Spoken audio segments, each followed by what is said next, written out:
thank you everyone for being here. As many of you might know, we at Rebels and Rulers didn't want to simply translate our offline event into online. And so we kind of came up with, let's say, this focus on some kind of daily dose of branding that you can that you can take in, which is why we launched the Open Branding Month and why we're doing, one free masterclass every day plus a live Q&A. And so today actually is our first live Q&A. And we have here with us Rob Murray, who is the Global Experience Management Lead at IBM iX. And first of all, welcome, Rob. Thank you for joining us. Good to be here. I think I have a lot of questions for Rob, that's true, but I also invite everybody to ask your questions along the way. I think definitely use the Q&A function that's here or the chat on Facebook as well, of course. There's somebody who will be passing me along the questions. So I'll be looking throughout the conversation at your questions. So if I will do my best to filter in as many as I can based on what we're talking about at the moment. But just rather than save them at the end, definitely shoot them our way throughout the conversation. So I guess let's get started then. So Rob, your video was about human belonging, and I think we talked a lot about this methodology that you guys were, let's say, building at the moment at IBM when you came to Rebels and Rulers. But I'm wondering if you can maybe give a quick summary of what that is and maybe how it's going or what has happened since then, because I know a lot of people were super interested. They still are, judging by what Emily was saying as well in the chat. But maybe if you can just tell us a little bit about it, and then also just tell us how it's going or what has happened since then. Sure. So brand belonging, which you're right, is about human belonging, was a study that IBM commissioned, I guess this was 3 years ago. And it was under the premise that people form relationships with brands, but more use the brand relationships they have and the brands they have to kind of fulfill a need to belong. And they'll use those brands to belong to other people and entities in their life. Just the way that they use other relationships. So it's just like, it's not a relationship with the brand. It's like using elements of the brand and maybe not the product, but something about the brand to express themselves and create this kind of connection, belonging, etc. And that hypothesis was proved out with the study that we did, talking to a number of consumers around the world and looking at hundreds of brands and these relationships. It didn't cover everything, but it covered enough to say, this is really interesting. And some of the drivers of this belonging fell into a couple of buckets. I mean, really things that were more about an individual aspect and some that were about collective, like really the outside world. And that was the study to really oversimplify.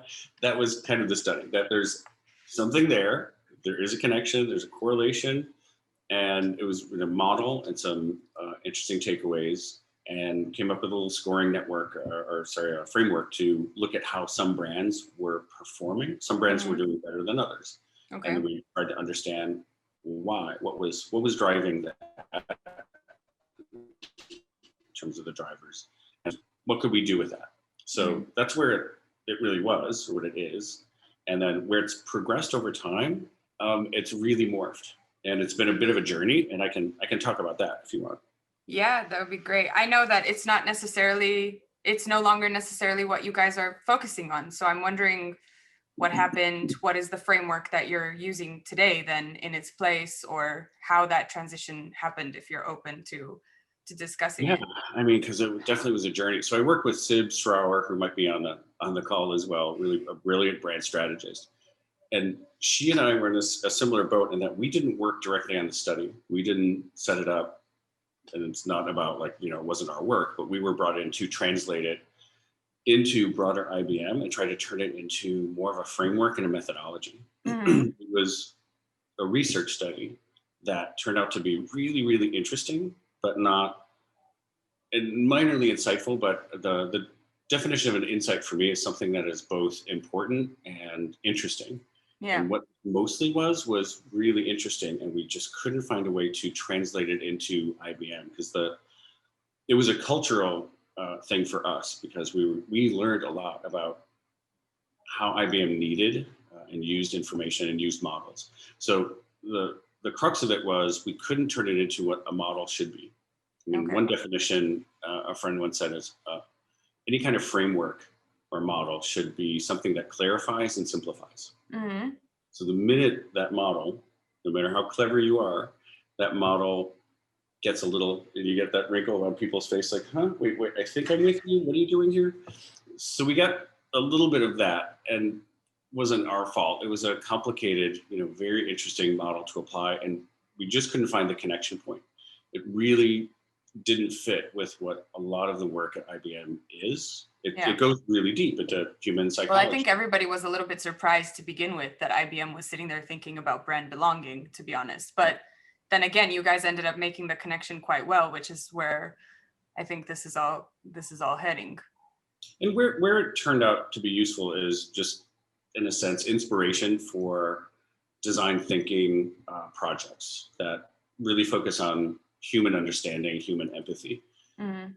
And that's where it even stands now. If anyone really uses it, it's to say that hey, surprising that IBM thinks this way, and to use it in some sort of design thinking project where you're trying to understand people, what's really driving someone to do X. Mm-hmm. We want them to do Y, what's driving this behavior.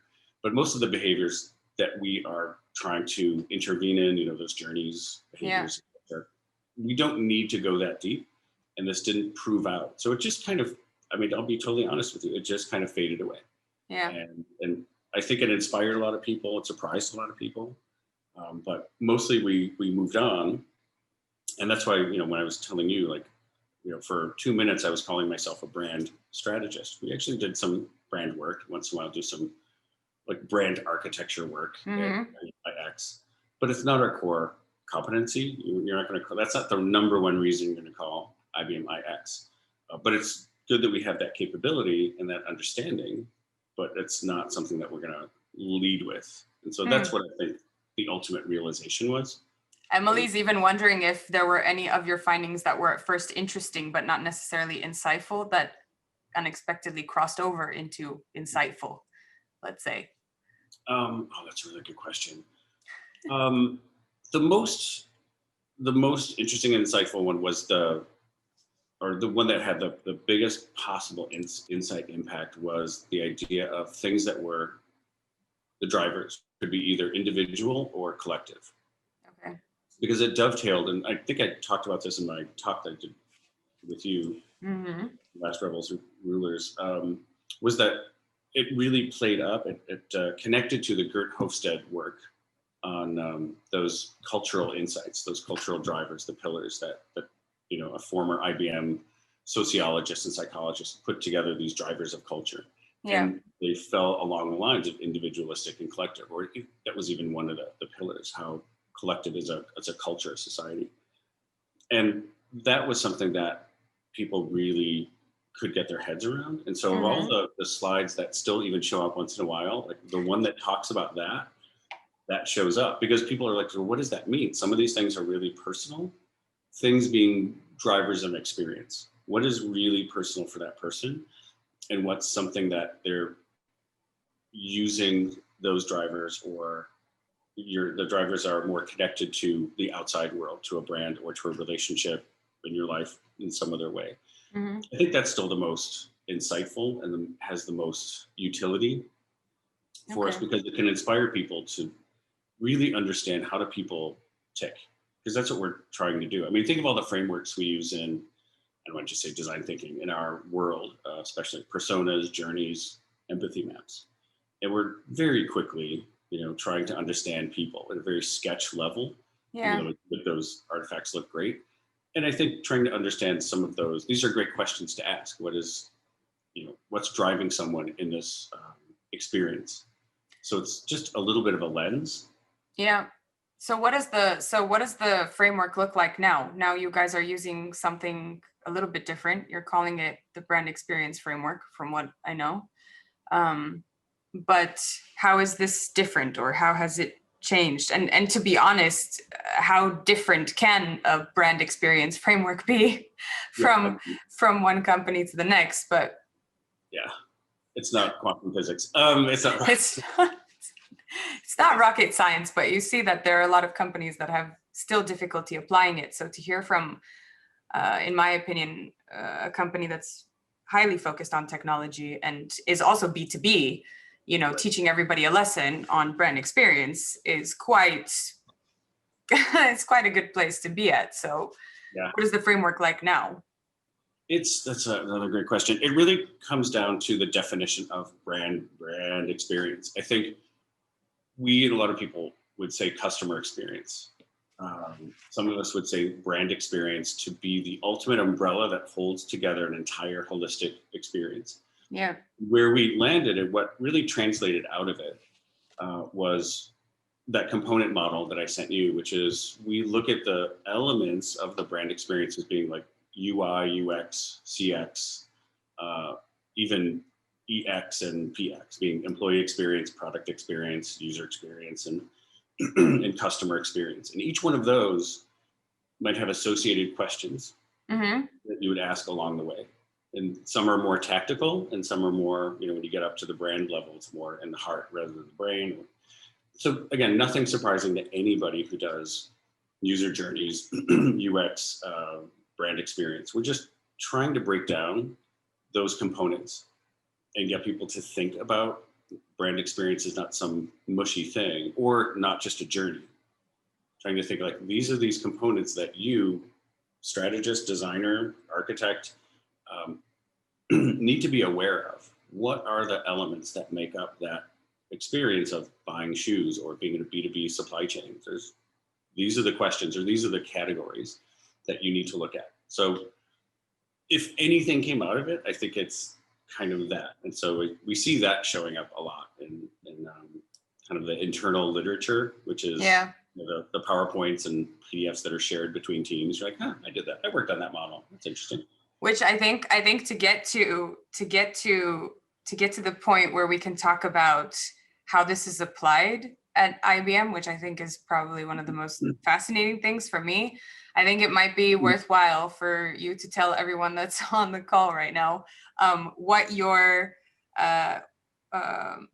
colleague at Tribal DDB told you about how brand fits in a business model and what people need to know about the business. I think that's, if you can tell that story, and then I'll ask my next question, because I think it's just it hits right on the spot of how brand should be really at the core of the business model, and vice versa. Sure. No, sorry. First, I'll start with a quote. Clement Monk once said, and everybody on this call knows this, like the experience is the brand. And I think that's where a lot of us, our brains go as strategists. But that person was Paul Gunning, who's now the president, I think, of DDB. But he was running Tribal in Chicago, and he called all of us in. It was a small, team, small office, and he called us in one day and said, because he just had a feeling we weren't all aligned. He said, "You guys need to know how we make money. You need to really understand how this company and me and you make money, and all the elements and all the pressures, etc." So he said, "I wake up every January 1st, X tens of millions of dollars in debt, and I have to pay off certain aspects of that debt in a certain time frame, and that's how I think of it." And he's like, "I want to pay all of your salaries by March 1st. I want to pay your benefits by July 1st. I want to pay for our overhead by whatever, August 1st." And then he's like, "Everything after that is profit." He's like, "That's what becomes your potential tiny little bonus, or that becomes our ability to hire more people." So he's like, "That's not how finance thinks of the world, by the way, but it's how I think of the world. It doesn't matter how much money we made, how much profit we made the previous year." He's like, "I wake up January 1st and I'm suddenly tens of millions of dollars in debt. And you, my friends, are also a little bit in debt. And you need to understand your piece of that and how we, calculate things, how we count things, etc." It was really eye-opening for all of us. Not only was he totally right, but it was a reframe, which is what a good strategist does. You need to look at the world this way. And he kind of blew our minds away. But it doesn't seem like it's that insightful, but it is, and it was for us because we were just doing our jobs. and not thinking when we would go like, hey, I think we need to hire more people. He's like, do you have any idea how we're doing like this quarter or how this works? Or so it's So like make your argument in a different way. Understand, economics. yeah, but if we apply that mentality to IBM, which is huge and just went through another acquisition, I mean, really, what happened with Red Hat and all of these Yeah. things, I think that as you were saying, as priorities kind of shift around messaging and things like this, how does that mentality, because that exact thing that was said at Tribal is somewhat being applied at IBM as well, that mentality, because you guys are being trained in the things that are seemingly unrelated to what you do. And maybe you can talk more about this when it comes to cloud computing and things like this, but it gives everybody a fundamental starting point for that brand experience framework to actually work in your mind, not only for clients, but maybe also for employees. So maybe you can talk a little bit about that, about how this mentality is also being somewhat applied at IBM as well on a very large scale. Well, it's true. I mean, one, you have to, I don't know, IBMers might look at me and think I'm a designer because they don't know exactly where to put me. I'm talking about like hardcore IBMers. Colleagues would describe me as an experienced strategist. But what I want to say first to answer that question is one of the things about brand belonging that we ran into was that rigorous thought about economics and business models when we talk to partners and the sellers who are talking to clients directly. Mm-hmm. And they wanted to know, does our model save money, make money? Pretty much that's it. They really wanted to know, how does that, those are the two things. Of all the levers that they get to pull, how does this help? What evidence do you have? How does it compare to what competitors are doing? How does it differentiate us? So there's a whole positioning part of it, but it was more like either this helps to sell something that I want to sell, or in and of itself, it is something we can sell. Does it help the client make more money? Is it a catalyst of some kind? So all those business questions, which again are in a sense basic, but not basic, we had to go through. And so let's just answer the question about the cultural aspect of, you're right, IBM and thinking about that. Mm-hmm. But going back to your other observation, which is yes, when you work in a big company, you can get lost in the different layers, etc. So once in a while, there's a moment of clarity when you see your CEO on CNBC and they say, these are the three things the company does.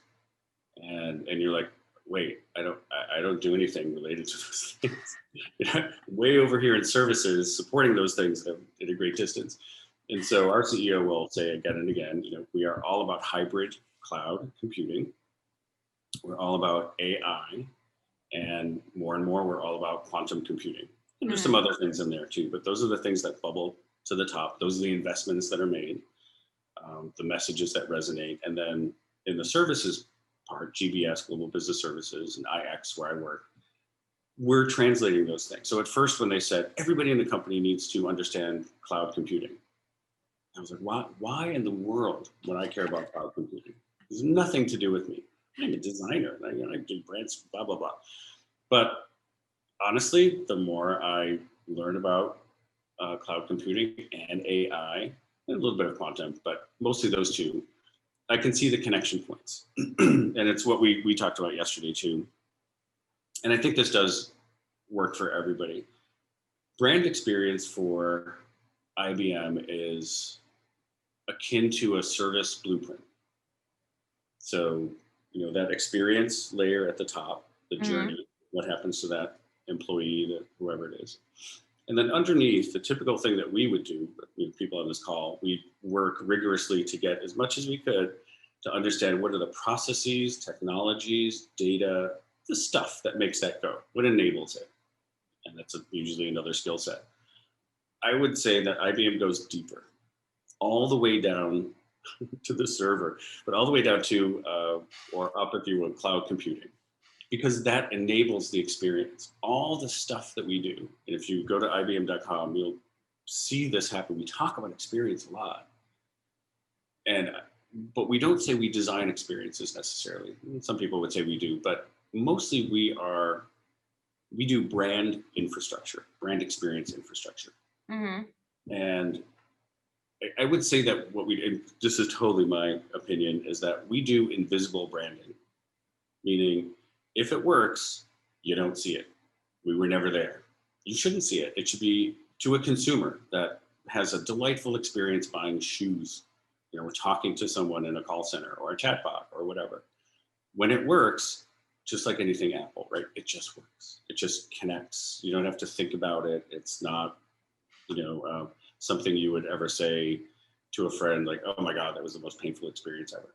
Right? When a brand experience works, it's delightful, or it's invisible because I just had to do a thing. I did it. I'm done. I don't need to have a relationship with the utility company. It just worked.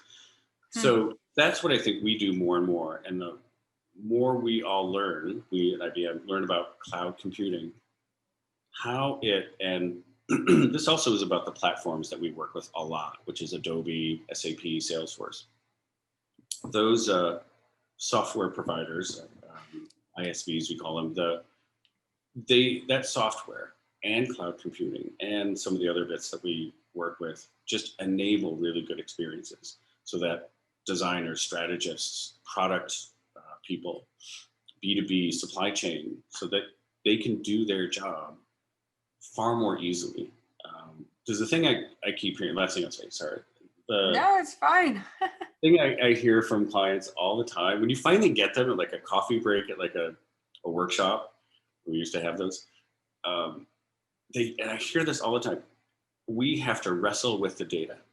It's like, oh, always wrestling with the data. They use that word wrestle, but it's just always trying to connect systems, maybe exporting something into like literally Excel, bringing it over to some other thing, using a BI tool to make something go, and then they got to create reports, convince someone to do something. I'm like, could you automate that? They're like, yeah, but no one has time. That's too hard, or we're working on this thing. My point is like, so much of that infrastructure is shockingly hard. Yeah. And I'm always amazed because I think, hasn't everyone gone through a digital transformation? Doesn't everyone have enough Salesforce, Adobe, SAP? And it's always shocking when sometimes you get into a client, you're like, wow, you guys are using this old technology, or this is like, you literally are wrestling with the data. Yeah, because technology can sometimes cause the issue rather than solve it. This is true. We have some experience with SAP, and it's not always peachy. But it must be so interesting to sit there and try to explain to clients brand and experience in the context of revolutionary technology like AI, because I think for many of them, it's probably there's such a huge discrepancy between the two and maybe their understanding of either one, that I think must be super tough. Less and less so. That's not the struggle, is more just the ability to absorb, maybe pay for, but just absorb. People can only handle so many projects, so much change, and that org change is something that we're doing more and more, because adoption of these things can be a problem. You can give someone, here's all the things, but they're like, I'm sorry, that will change your life, make your life easier. Like, I have 20 things ahead of that. I really wish I could focus on that. So more and more, I'd say clients understand AI, the power that it can do, the constraints, but the opportunity, because there's a lot of work around chatbots, just to talk about virtual assistants. It's such a visceral way to have that experience with the client, to say like, this is how this works. We need so much data in order to collect these signals, to translate those into an experience that could express itself through a chatbot being able to change its tone, the way that it speaks to you or when it speaks to you, based on inputs in that experience that are seamless and invisible to a person, that detect things like frustration. Yeah. So if your systems, let's just say, can detect that frustration in the moment and know a little bit something about who you are, a chatbot, a digital experience should adapt to providing you a contextual, more personalized experience. I mean, those are the magic words that we hear 20 times a day. contextual or really personalized. And a word that we use, again, talking about all these elements that we're talking about, one thing that we do at IX, we'll say, it's such a trope, but we say it all the time, but it's true. We orchestrate. We really have to know all these things, from like maybe down to the cloud, at least capabilities, to these other things. And we have to try to bring it together. And I think that invisible branding that we do, that, kind of my group does, is trying to orchestrate and help all the different skill sets that are involved putting these things together. Because everyone can be in their silo. So who's really looking across? Who's the voice of the customer, voice of the employee? How are we getting that information? So that's what I've been And you call these business designers, right? Yeah, we refer to ourselves as business designers, T-shaped, business Which designers. Everybody take a moment and realize the combination of the words here. Somebody that has a strong affinity to branding, works at does what from what I understood, deep technology branding. So at a very, very core level, right? So we're talking about cloud, sits there and calls themselves business designers. So when we always say brand and business should be kind of set equal or set side by side, this is exactly why. Because the further we go into technology, the more and more we need this kind of thinking, because things have become, like you were saying, incredibly complex. And there has to be something that looks at it from an orchestrated level, from a red thread kind of level. And so I think it's incredibly important for people to understand this. And exactly like you were saying before, what you heard in grad school, because you were saying that you mentioned that, hardcore tech people know that they need people like you. So they're well aware of the fact that they need these business designers. And you explained it with something that you heard in grad school, which is that you cut cubes out of the fog. Is that correct? Yeah, that's Larry Keeley of Dublin. Now he's at Deloitte. He would say when we were trained in our methodology, once we, matriculated from grad school, he said, you will be able to cut cubes out of fog. And then he explained, it's dealing with the murky. There's so many times that we're thrown into a situation and you don't even know the scope. Like, does someone have a brief? Is there like a one-page brief that describes this? Like, well, yeah. And you were also saying that people tend to confuse the symptoms with the problem. Okay, we're leaking revenue. Well, that's not the business problem. That's the symptom. So then somebody has to come in and has to be able to identify what is the actual root cause of that. And maybe in many situations, it's possible that a business designer looks at it from a completely different point of view than somebody that's maybe more fixated on specific parts directly related to their roles, which as a CFO would be, oh, we're leaking revenue. Okay, but wait, why is that? Which I think is, then for example, talk to me about that role. If you go into an RFP, for example, how do you provide value? Where does that value lie? That's an even more specific question, because people would be like, why are you on this? Why do I need you in this RFP? What's the skill set, et cetera? And my skill set would be research, insights, and how do we get to them?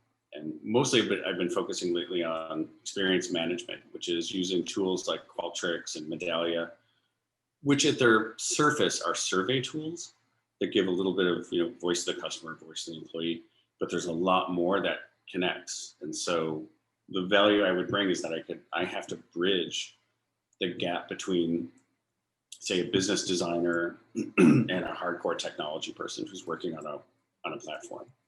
And you always have to kind of not prove yourself, but you have to get across very quickly what the value is you bring. You have to cut cubes out of the fog. Because am I helping save money, make money? Are we, what is your role? Are you helping with the RFP? Are you going to be staffed on this thing? Do you have people? How are you scoping this? How do you understand the problem? So a lot of some of the roles in, say, an RFP, unless we're just asking very specific questions, sometimes we have to position ourselves. Why us? We can do the work in the RFP, or why did you come to IBM, or why should you come to IBM? Hmm. So that is positioning. That gets to a little bit of a brand experience with us. What is our brand? What's our story? What's our unique capability? Blah, blah, blah. So we spend a lot of time on that, and that could derail an RFP. Oh my God, if you don't get that right and quickly, by really understanding what the problem is, framing it, you can have some awkward, conversations with clients. But if you get it right, it's just, it's so beautiful to see people just like, I totally get this. You totally understand us. You understand the business problem. This is great, and you have wins and losses, hits and misses on that. It's interesting because you have to bring that perspective. But I was also going to say design thinking, Hmm. another bit of a trope in our industry. I was gonna ask you if this is the same, alike, different. Yeah, it's a powerful thing. Like we like to say, I don't know how many years it's been since IBM had introduced design thinking, but like hundreds of thousands of people have been trained. And what it mostly is totally oversimplifying. Design thinking is a problem-solving methodology. But what it Yeah, but really, that's true. yeah, and there's certain aspects of it that are helpful. But I think many people on this call will be like, yeah, we get that. But what it's really helpful, what I found, is that it brings together people at IBM who are from really different core skill sets. Hmm. Deep engineers that are working on fiber optic networks, et cetera. But you might be on the same team trying to solve some big problem or answering an RFP. And design thinking can be a way for a client and then the different cultures and aspects of IBM to really come together, to align, because we're speaking a similar language. So that vocabulary in and of itself of saying, no matter what's going on, how technical this is, we start with the experience, we start with the consumer, the employee, we start with the user, and we go out from there. Everything's about that experience and that person and what they have to do, what they need to accomplish, blah, blah, blah, blah, blah. Right, it sounds so, it's a trope now, but it still works because it gets us to speak the same language. And now it's never magical now with clients. Clients like, yeah, we do design thinking. We get it. We like it. It's fine. That's great. Now we know we speak similar language, and that can move you along in your relationship. If they don't, or they're skeptical, it's a little harder. But most clients that we're dealing with have some aspect of that. But it's really helped in terms of IBM iX working with the broader IBM, which is huge, hundreds of thousands of people. Yeah, I'm wondering, because you had so much experience in agencies before this. I'm assuming that the language spoken is quite differently, no?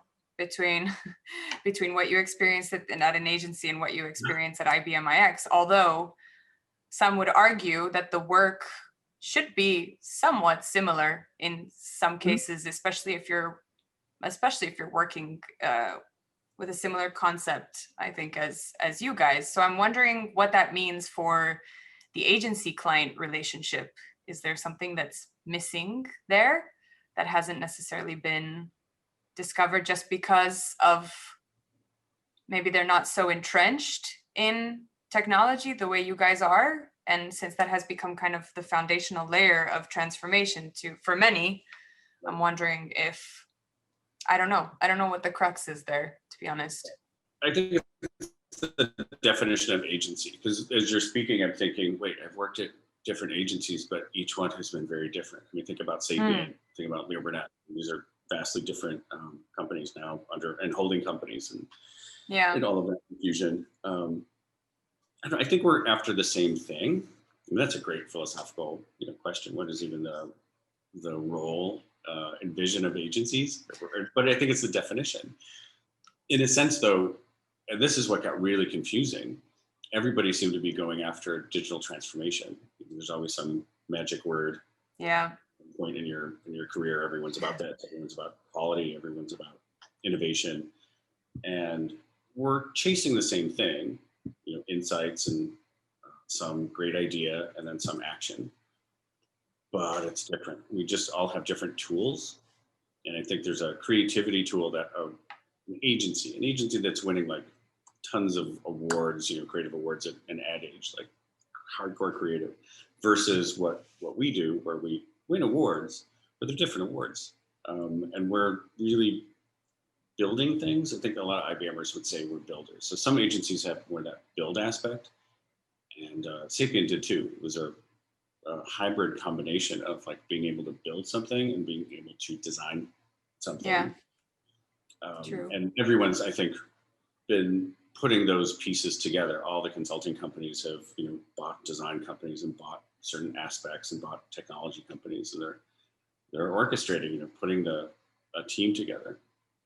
The hard part is managing that, because you have so many different skill sets. So, which part of company X are you dealing with as a client? I think clients have to navigate not so much the technology, but how to manage us. And so we have to spend time making it easy for a client to manage us. And then the other thing that hasn't changed is, who are you talking to? Who are you as a, let's say, client consultant? Who are we talking to in the company? Is it the CIO, CTO, is it the CFO, is it the CEO? Whoever holds that budget or that strategy or is doing the work, defines a number of things too. So that's something that every agency, has to deal with. Who are we dealing with inside, and that kind of strategy, like that is incredible strategy, whereas you try to discern the intent, and capability of the client.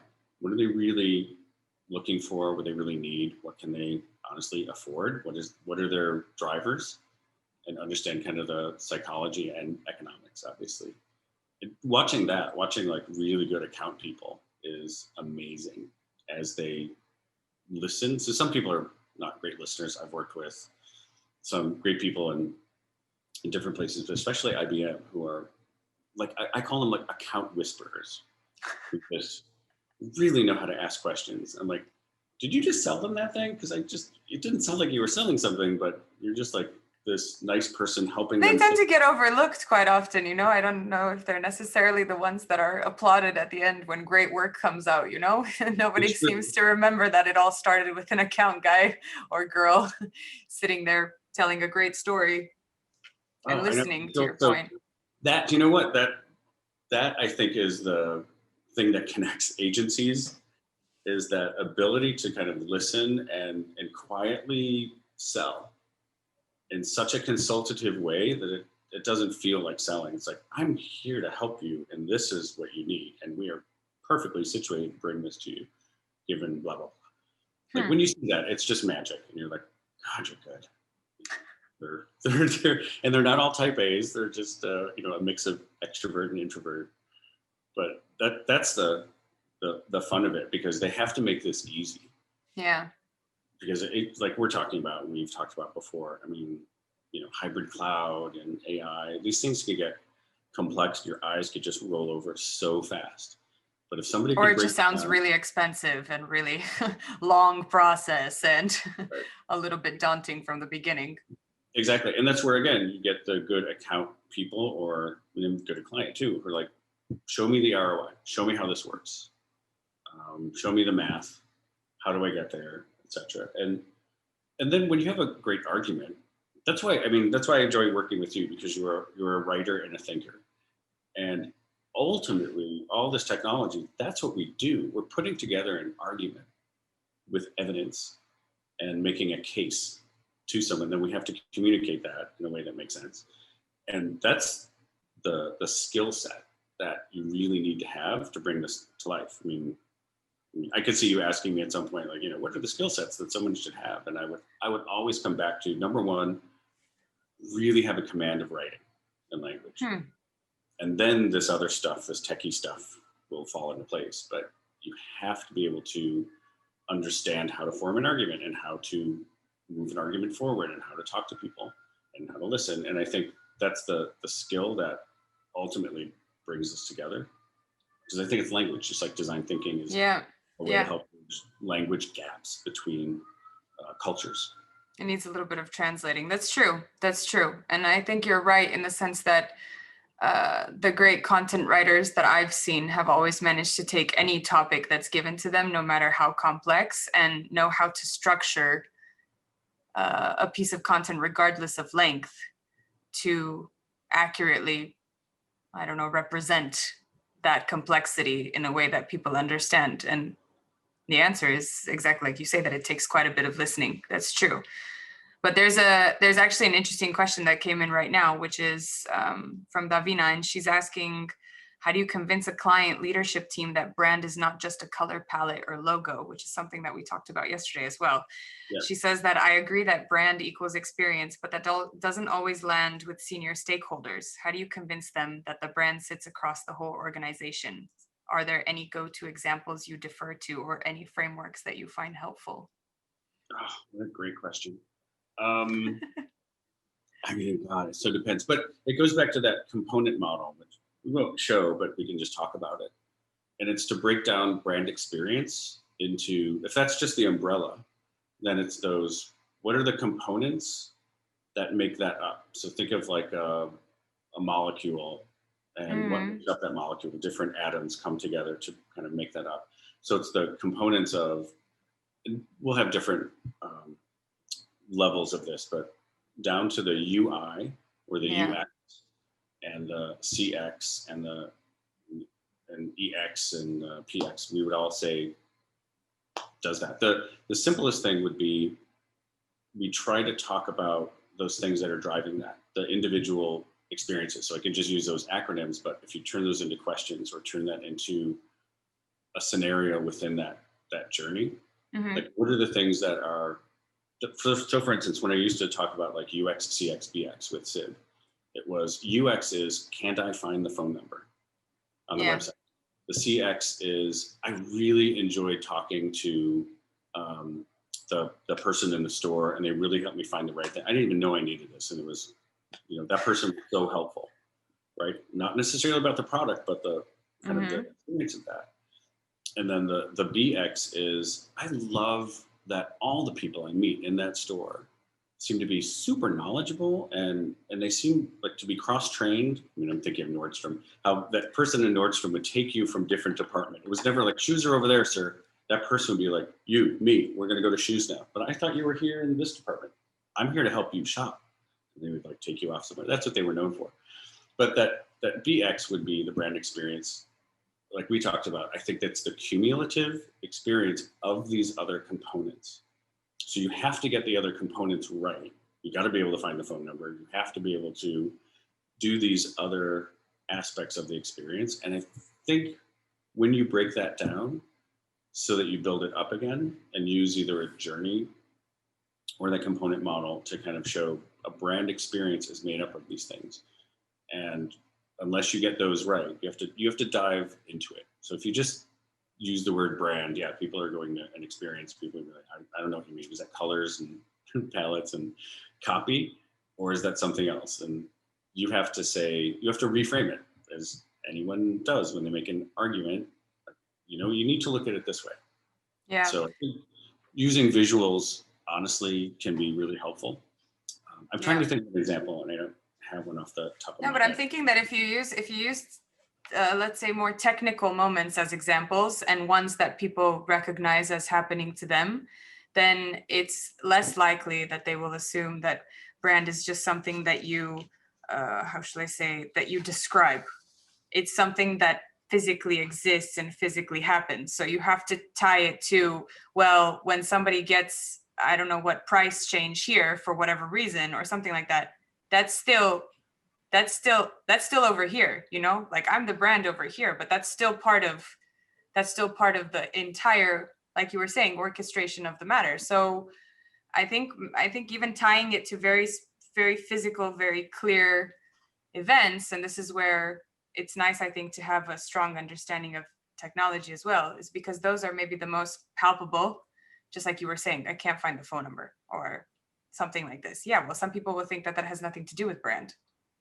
I say wrong. Or we're leaking revenue. Some people might think that has nothing to do with brand. Again, wrong. So it's like it does depend on who you're talking to, but I think trying to relate to the most tactile thing possible, which tends to gravitate towards technology, just like you were saying now.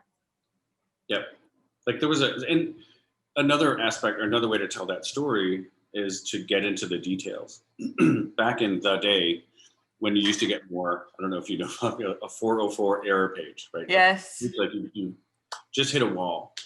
And back in the day, it was a system error. 404 is just some weird server system thing. It doesn't help you. I don't know what that means, but we all learned very quickly that that meant something's wrong. And somebody at RGA, who was like this designer of experience, said, a designer needs to design not just like the thing that works, but the thing when it doesn't work. And so he's had his teams design 404 error pages so that they were, maybe funny, or also had some utility of like, are you looking for this? So that each one of those, edge cases was actually thought through. The Google dinosaur game. Yeah. I mean, that's the same example, no? It's a similar concept, but it's very much part of their brand now, to your point. I mean, everybody knows that when you get an error page from Google, you press the space bar and you can play a little dinosaur game. I mean, they literally turned the fact that something's not working into a moment of entertainment. And isn't that genius? And so that's another a brand. That's a great example, because a brand experience in terms of a user flow.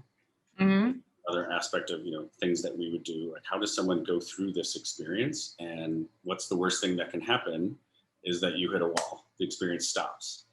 So we as brand experience designers, business designers, have to think through, we want to keep that thing, is we use words like seamless, and we want to keep the experience flowing forward. We don't want any hard stops somewhere. Mm-hmm. Always have that next step available for somebody. And then with AI, as things start to express themselves more, the more you share, the more we know about you, the more kind of predictive something might be, and more personalized, to really mitigate those, like, just you're hitting a wall of like, we're out. Think about like something as stock out in commerce. Like, sorry, we're out of stock. So many times that's just a brick wall for an experience. Like, we're out of stock. Like, when are you going to get it? Is it ever coming back? Will you call me when it comes back? Could I be first in line? Like you make a good point. It just hits a wall. And that's the thing you have to be, that's a brand experience and not a good one. You were saying that a lot of the people internally now, they love personas, they love user journeys, they love empathy and all of this nice stuff. But I'm wondering how you measure that, because being that you're like you were saying, engineers, or if I'm thinking of their mindset, then numbers obviously matter. You use that as an example for how to convince clients as well, ROI. So how do you go about measuring the success of some of the things that you put together? I know that you're focused quite a bit on the measurement side now. But we don't measure at that level, which is really interesting. I think we do maybe more in a workshop. Okay. I mean, that's what I'm thinking of, because that's where a lot of that work might happen. The personas. Overall, a measurement would be ultimate client success. If you looked at the entire engagement, so going way above like a persona journey, et cetera, just like start with the work, the relationship. I mean, IBM has invested a lot in NPS score, and that depends on the client. So there's a full team that measures that all the time. Okay. But that's still at an engagement level. That's like IBM, and they can cut the data in lots of different ways, but it's mostly like the relationship between IBM and client, as opposed to the success of this like framework or project. Or experience measurement. I mean, an experience measurement would be a little bit different that we would do for clients, and sometimes as an example, like with the client. But we work with Medallia and we work with Qualtrics and some other companies to do that. I mean, and these, like I said, the surface, they seem like surveys, or that feedback tab that you might see in a website or an app. Yeah. And that just, we have really been working on how do we use this data? How do we get clients to really think through the fact that they need this feedback loop? Because going back to another tenet that I think we focus on a lot is that there's the two types of data you need as a client or a strategist. You need to blend these things together is objective data and subjective data of an experience. So the objective data of, let's say, going back to a commerce experience would be objectively how many people are coming to the website, where are they coming in, who are these people demographically, how much do they spend, blah, blah, blah. That's just objective data. Subjective data is literally asking someone, was that easy to do? Were you successful? Did you like the shoes? Did you, would you recommend this to a friend? That kind of thing. So CSAT, CES, NPS.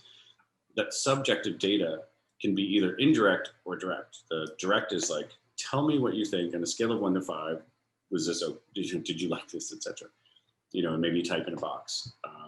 Now we're getting at even more interesting ways to get that, which is actually video. So instead of just like a survey that you fill out, you're just talking to either your phone or camera and just give 30 seconds or a minute of like, you know what, I love your store, it's amazing. Or I don't love your store, it's not amazing. And to get that visceral reaction and then process all that data, create the feedback loop so that the right people get it so they can create, better designs, better products, better experiences. You have to have that feedback. The indirect way that you get subjective data of like people going through an experience is you can, in a sense, listen. So there's a number of technologies, some of which we have, where you could do the sentiment analysis of a call center. So someone calls that call center and they have a conversation, and that can be turned into very easily a transcript. And then you could use some basic AI tools to look for just the sentiment analysis, like creating a Wordle of that. But you could look for certain trigger words that really help someone understand this person's really confused or really angry or really delighted in this way. You're trying to get at the drivers, the why. Is you can get at the what. People aren't buying our thing or abandoning a shopping cart. Why?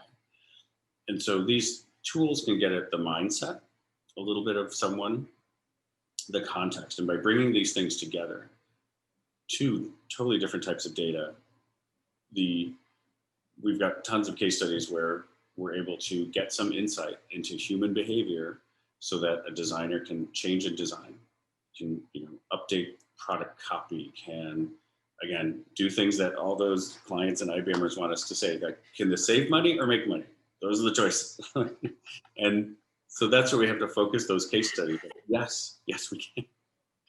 If we change this copy, money will be made. You will make more money.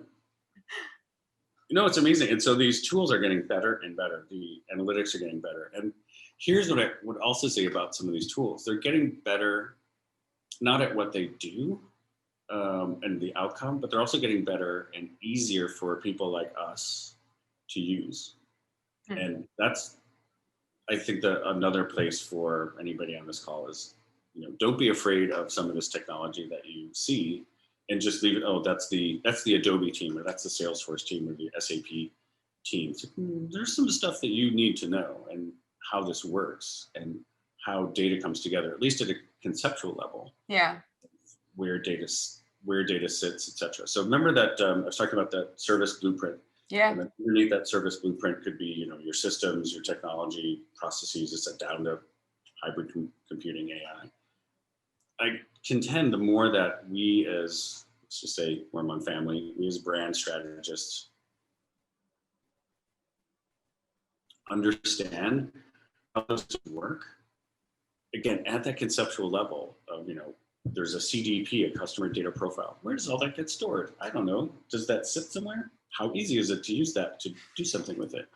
The more you understand those puzzle pieces, you can very quickly learn to ladder it up to an experience, and use that capability, understanding what you can do, to say, what if we did this? Would this be a better experience?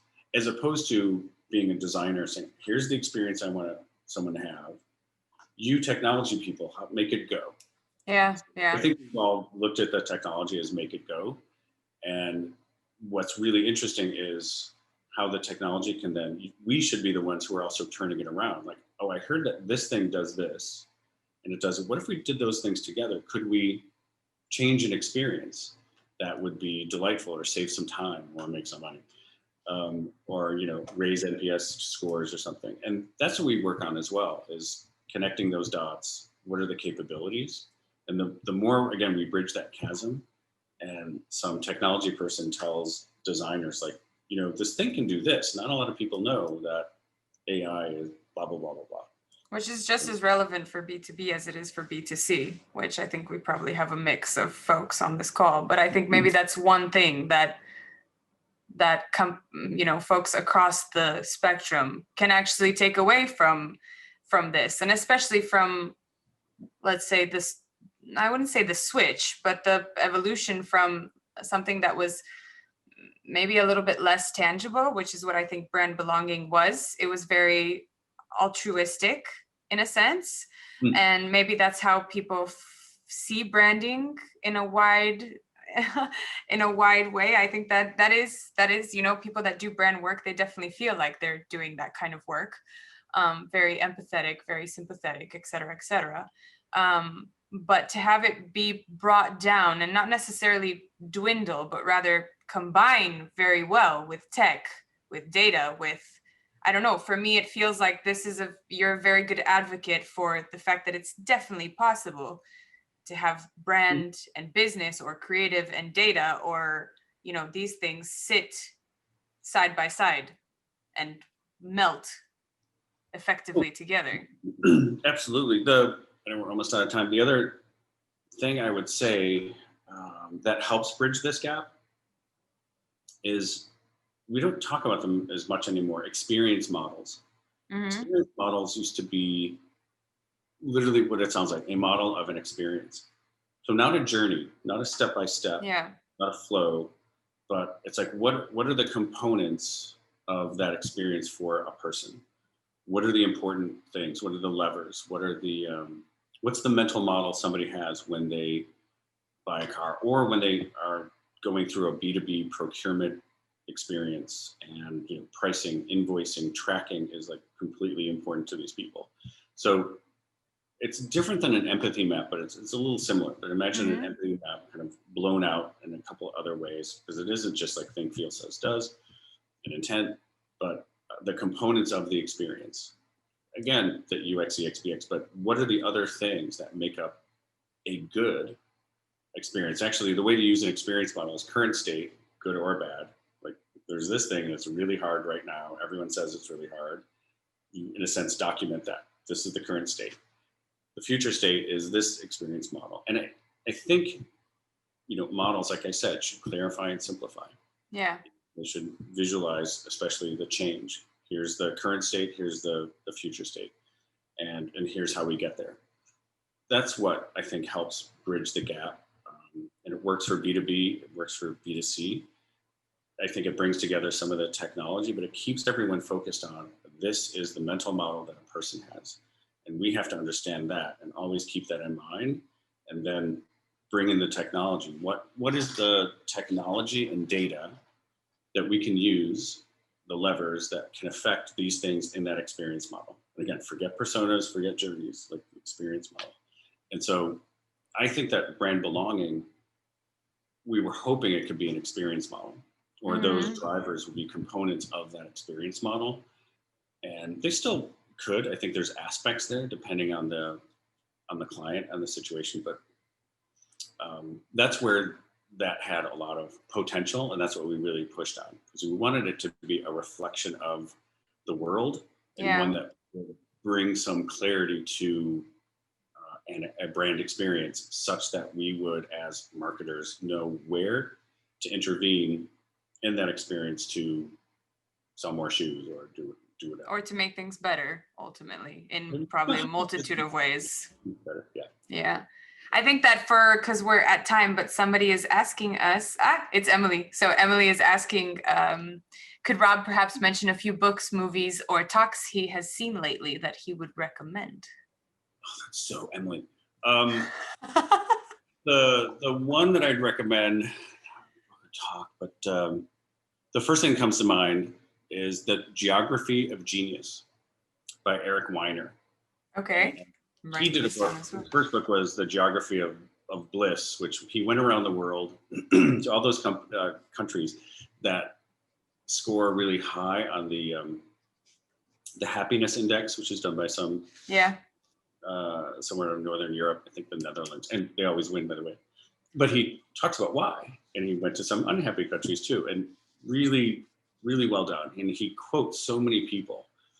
He's such a good journalist and storyteller. But the point about the geography of genius and why I think it works here is because I think we're always trying to bring data together. I'm not saying that we're geniuses, but he breaks down, what is genius? Is it this DNA miracle that happens? Is it, a number of forces that happen, like when, where, why? And he breaks that down, and he travels again. He goes to some cities around the world to discern this, like where sort of people say genius might have happened in Vienna or Rome or wherever.